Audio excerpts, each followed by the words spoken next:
itu. Kita masuk ke materi berikutnya ya. Apa nih? Dunia ibarat lambung. Kita mulai masuk ke dalam nikmat ya, masuk ke wilayah akhirat ya.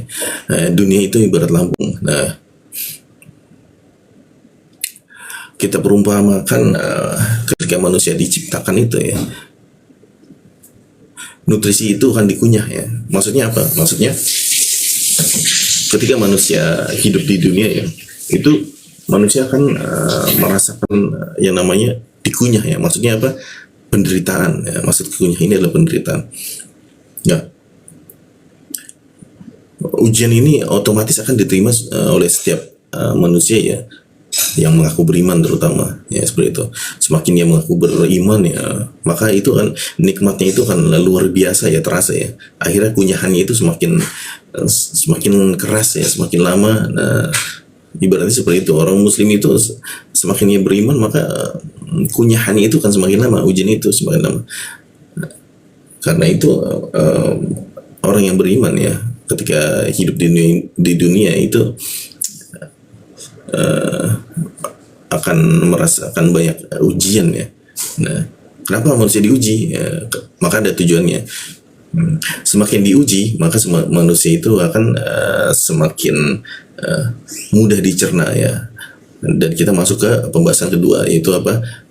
Nutrisi akan dicerna. Nah, ibaratnya segala manusia itu ketika dikunyah ya, maka akan masuk ke dari mulut, maka akan masuk ke lambung. Nah, lambung itu ibarat sistem pencernaan ya, ibarat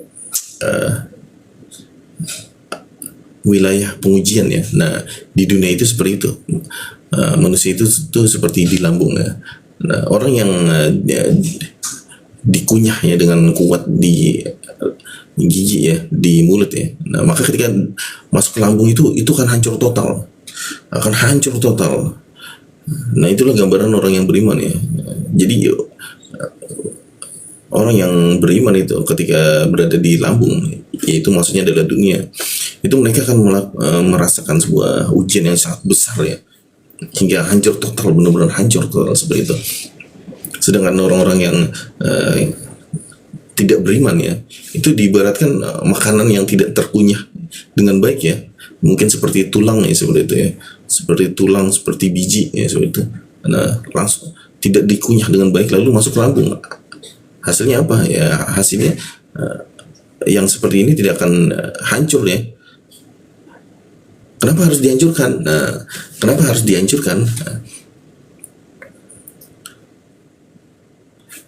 Kita masuk dulu ke pembahasan ketiga ya. Karena manusia, orang yang beriman itu tadi dihancurkan ya, dengan kehancuran yang total itu ya, maka itu layaknya adalah penjara ya. Karena itu ada ungkapan bahwa dunia itu adalah penjara ya bagi muslim. Artinya di dunia ini ya, ini umat Islam itu tidak ada kenikmatan yang bisa dirasakan ya ketika berada di dunia, karena dunia ini ibarat penjara. Ketika ia ingin beribadah, ingin melaksanakan ibadah, tiba-tiba saja ada urusan dunia, dan urusan dunia itu mengekang, akhirnya ia meninggalkan ibadahnya demi dunia ya, seperti itu. Atau ia menunda ibadahnya demi dunia ya, atau ia pada akhirnya menomorduakan dunia ya karena urusan dunia. Akhirnya orang-orang yang ingin beribadah kepada Allah ya, itu di dunia itu seperti penjara ya, seperti itu, tidak bebas ya. Ingin beribadah tidak bebas ya, ingin sholat ya tidak bebas ya, karena dipenjara oleh peraturan dunia ya, betul. Itulah masuk dari dunia itu penjara bagi orang yang beriman. Lalu masuk ke materi keempat. Nomor 4 adalah tidak bernutrisi, tidak dicerna. Maksudnya adalah yang seperti sebelumnya dibahas ya. Jadi bagi orang-orang yang tidak beriman ya, itu layaknya seperti benda-benda keras ya, seperti biji, tulang ya, seperti itu, batu ya, seperti itu. Itu benda-benda keras yang tidak dikunyah dengan baik, dan bahkan kalau dikunyah dan dimasukkan ke dalam lambung, itu tidak bisa dicerna oleh lambung. tidak beriman. Artinya apa? Artinya bagi orang yang tidak beriman itu lambung atau dunia itu ya bukan, mereka tidak akan merasakan apa ya, kesusahan ya, tidak akan merasakan ujian di dalamnya, karena ya mereka memang tidak dicerah di dunia ya. Dunia itu ibarat apa ya, tempat surga bagi mereka ya. Jadi walaupun mereka ditaburi dengan zat asam ya, mereka tidak akan hancur. Nah seperti itulah orang yang tidak memiliki iman di dunia itu ibarat ya biasa-biasa saja ya, malah menjadi surga bagi ya.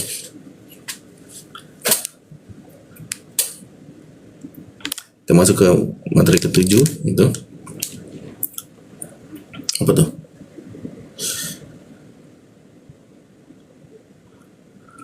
Akhirat ibarat usus. Nah, kita masuk ke akhirat ibarat usus. Tadi kita membahas tentang dunia ya, bahwa dunia itu ibarat lambung ya. Manusia yang beriman dan tidak beriman itu dihancurkan di lambung. Mereka yang beriman itu akan hancur lebur ya, seperti itu. Akhirnya dunia itu seolah-olah menjadi penjara, tempat ujian bagi orang yang beriman. Sementara orang-orang yang tidak beriman itu tidak akan hancur di lambung. Kenapa? Karena ia terbuat dari bahan yang keras ya. Seperti tulang, biji, batu ya, seperti itu. Maka ia tidak akan dicerna oleh lambung ya, tidak hancur, bahkan ia nyaman berada dalam lambung. Nah, akhirat itu ibarat usus ya. Maksudnya apa gambaran akhirat itu sebagai usus? Yang pertama adalah nutrisi akan diserap usus. Nah, ketika manusia masuk ke fase akhirat ya, maka manusia itu akan diserap. Ini yang disebut dengan yaumul hisab ya, hari penghisapan. Nah, prosesnya sama seperti usus ya. Seluruh manusia itu akan masuk ke dalam jika kita analogikan sebagai usus ya, seluruh manusia itu akan masuk ke dalam usus, dan di usus ini akan diserap ya. Nah, penyerapan ini akan memisahkan antara manusia yang beriman dengan yang tidak beriman. Mereka yang beriman yang tadi sudah hancur lebur ya di lambung ya, itu akan terhisap, dia akan berubah menjadi nutrisi yang dihisap oleh usus, seperti itu. Sedangkan mereka yang tidak beriman ya, maka tidak bisa diserap oleh usus. Mereka masih dalam bentuk bongkahan-bongkahan yang tidak bisa diserap usus. Akhirnya kemana ya, mereka akan dibuang dari usus itu, dibuang ke usus besar ya, seperti itu. Kemudian nomor 2 itu diserap dan diedarkan darah. Artinya apa? Artinya di akhirat orang-orang yang beriman itu kan diserap oleh usus, lalu dialihkan ke peredaran darah. Nah, ini pembahasannya itu berhubungan dengan sirot ya. Ketika manusia berada di sirot, gambarannya adalah orang-orang yang beriman itu usus itu ibarat neraka ya, ibarat neraka. Seluruh manusia itu akan mendatangi neraka, akan masuk ke neraka. Namun bagi mereka yang beriman ya, itu jalurnya itu mereka kan akan diselamatkan dari neraka, lalu dimasukkan ke sirot. Gambarannya adalah pembuluh darah ya. Nah, nutrisi yang tadi diserap oleh usus itu dimasukkan ke pembuluh darah. Nah, nanti pembuluh darah ini akan mengalirkan lagi ke tempat lainnya, dan gambaran dari pembuluh darah ini adalah sirot ya, kita sebut siratul mustaqim, jalan yang lurus. Dan kenapa saya analogikan dengan pembuluh darah ya, karena sirot itu memiliki sifat yang sama dengan pembuluh darah ya. Sifatnya itu sirot itu menghisap ya, seperti jalan lurus, menghisap, sifatnya tegak, kuat itu, dan seperti jalan tol dia.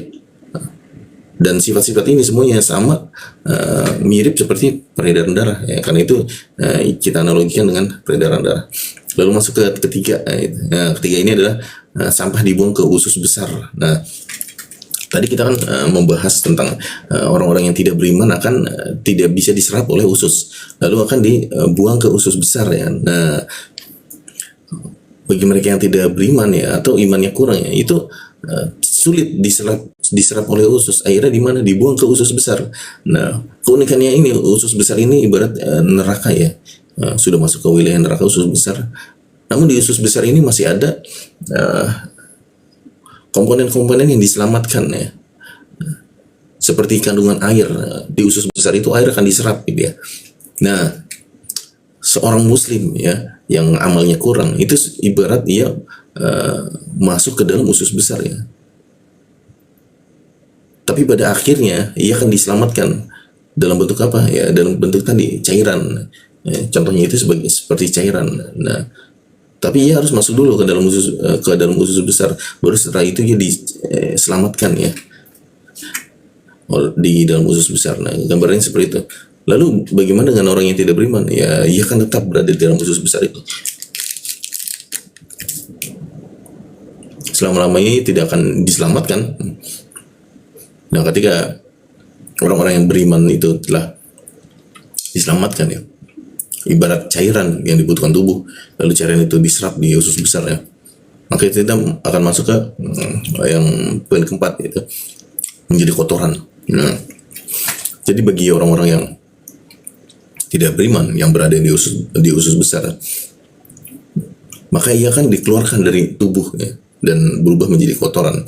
Artinya apa? Artinya adalah ketika kotoran itu sudah keluar dari tubuh manusia ya, maka tidak bisa diserap lagi. Artinya orang-orang yang sudah keluar dari usus besar ini ya, itu seolah-olah mereka sudah masuk ke dalam neraka dan pintunya itu sudah ditutup. Nah, ketika pintu neraka sudah ditutup, ia berada di luar area tubuh ini, maka tidak akan ada jalan kembali untuk bisa diselamatkan ya, seperti itu. Kurang lebih cara memahaminya itu seperti itu ya, agar mudah dimahami tentang al-mahir ya.